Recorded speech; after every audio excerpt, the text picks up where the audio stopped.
Hi everybody, it's crazy, it's Monday, and it's time for the UPBGE video of the week. Now before I get started, gotta give a shout out to my trusted, because you guys rock, to my crazy fam. I love you guys.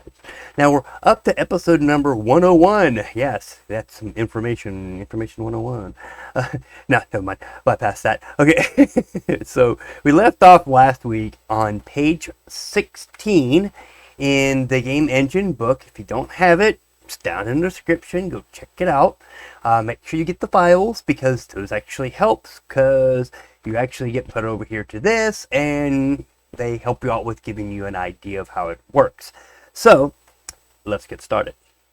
Alright, so culling resolution is what we're starting off at, okay?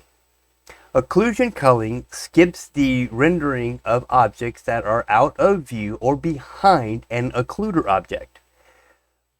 By not drawing these objects, you can speed up the display performance of the game. Occlusion culling used to be an option that would be turned off by the user, but in the most recent versions, occlusion culling is always turned on.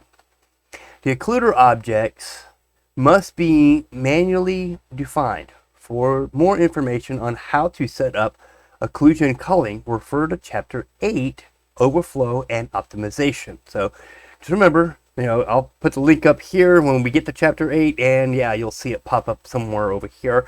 And maybe not. Don't know about that because it may be too far down the road for me. But I'm going to try to put it back up in here, and I'll probably re-edit this video. But if you want to jump to Chapter 8 and look at workflow and optimizations to learn a little bit more about occlusion culling, jump for it, go for it. Alright, so the culling resolution setting controls how fine the occlusion test is. Higher value leads to slower performance, but it gives more accurate culling of smaller objects that might otherwise be missed by a low resolution occlusion buffer. The default value of 128 is optimum for most cases. Okay? Not visible, but still there. Occlusion culling only skips the display of an object. The object would still be processed by the logic and graphic or physics engine. So any physical interaction, logic brick setup, or Python script attached to the object will run as usual even when the object is culled from the display. So basically it's just taking the view.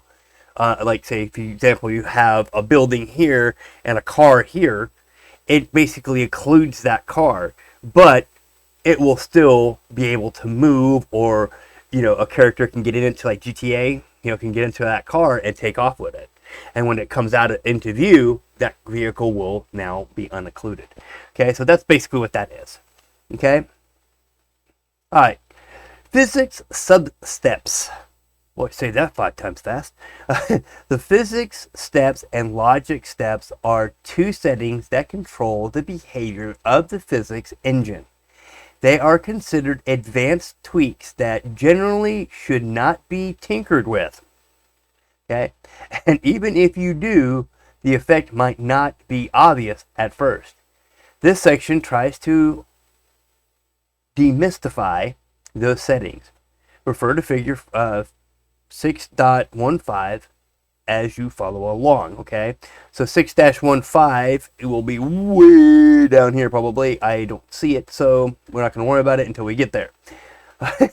Alright, so when physics simulation is not accurate enough, you might see objects going through each other, especially when objects are moving very fast relative to each other.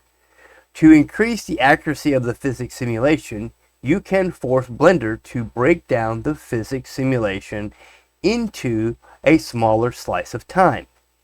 You do so by increasing the value of the subset in the interface. Let me see if I can find it. I'm in the physics, so we got it over here. Okay, this is the sub-steps. This is what they're talking about. Okay? Let's see. To increase the accuracy of the physics simulations, you can force Blender to break down the physics simulation into a smaller slice of time. You do so by increasing the value of the subset. Okay, so that would be this right here. You would increase this if you want it to be more accurate in time. Okay, that's what I'm getting from this. You know, if you wanted to force Blender to break down the simulation into smaller slices of time, not bigger slices. So the higher you go up, the smaller that slice gets. Okay? Especially as subset accounts for the number of physics iterations we have. See, you do so by increase. Okay. Physics iteration we have per frame. So, one subset stands for one iteration per frame. Two subsets is two iterations. Since twice the physics, twice the physics, I don't know why they put this in there. Okay, what this does is it adds twice the physics calculations, etc.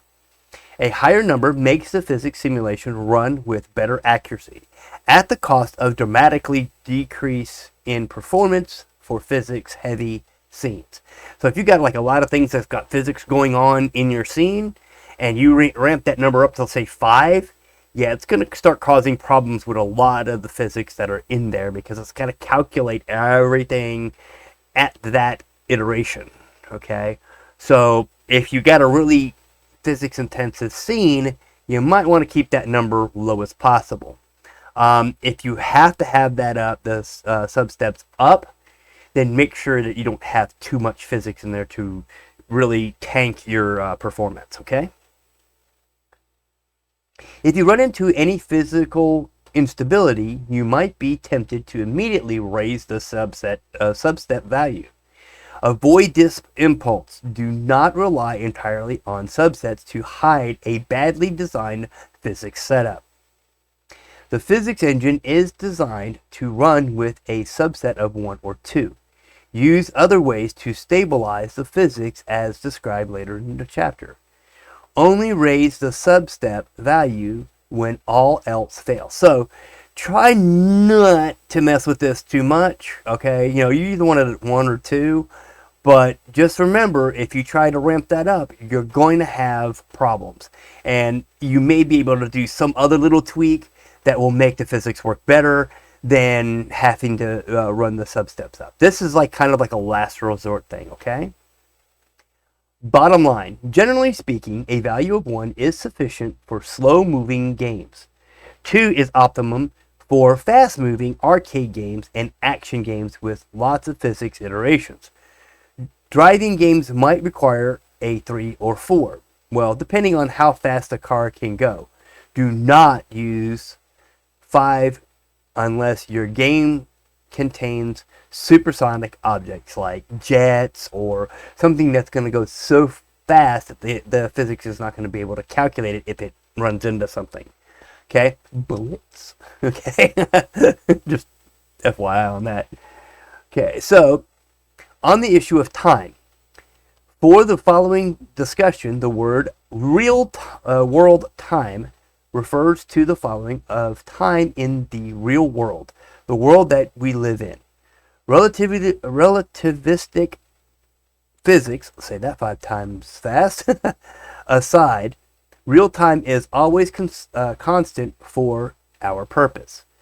There are no magic devices, fabled incantations, or speeding DeLoreans to alter the flow of time. The term game time refers to the flow of time in the virtual game world. The flow of game time is generally constant as well, except for special cases where slow motion or time lapse is used. Why is this important? For most games, the game time should be directly proportional to the real world time and completely independent of the frame rate, so that no matter how high or low the frame rate is, the game time will always flow at a constant rate. Having the game time independent of the frame rate has many benefits. So you don't have to have it like for 1 hour of gameplay be an actual hour in the game. There's not many games that do that, but set your time, your world time, okay, in your game, or your game time, okay, to not correspond with your frame rate. A lot of people do, oh, it's 60 seconds to get from here to here. That's my time. That's what I'm going to use.